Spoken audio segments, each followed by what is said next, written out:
金曲歌王林俊杰小巨蛋第2场演唱，晚间启用移动式延伸舞台。林俊杰在粉丝上空劲歌热舞，已经出道15年的他，今晚还说明自己曾陷入低潮，一度想退出，害怕声带的状况让他无法继续再唱。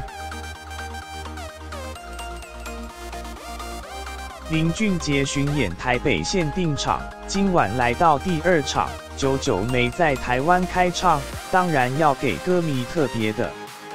歌手林俊杰，不潮不用花钱，请你不要到处扣扣，潮流需要扣扣，不小心就没扣扣，用力到处扣扣，花掉所有扣扣，钱买不到绝活。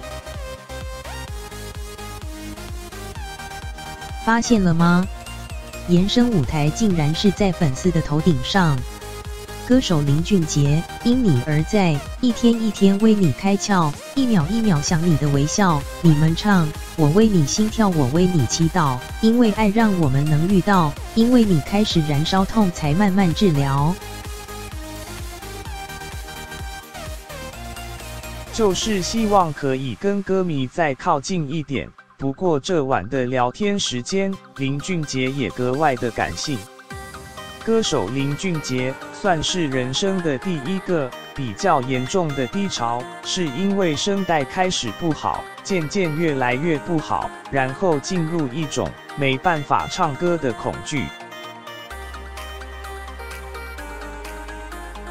出道到现在已经15年，特别聊到低潮的时期，因为想起声带出状况，害怕无法再唱下去，但想到歌迷一直都还在支持他，就能继续下去。林俊杰，我继续，我坚定不移听我说的每一句，跟回忆狠狠的道别离，我继续不放弃。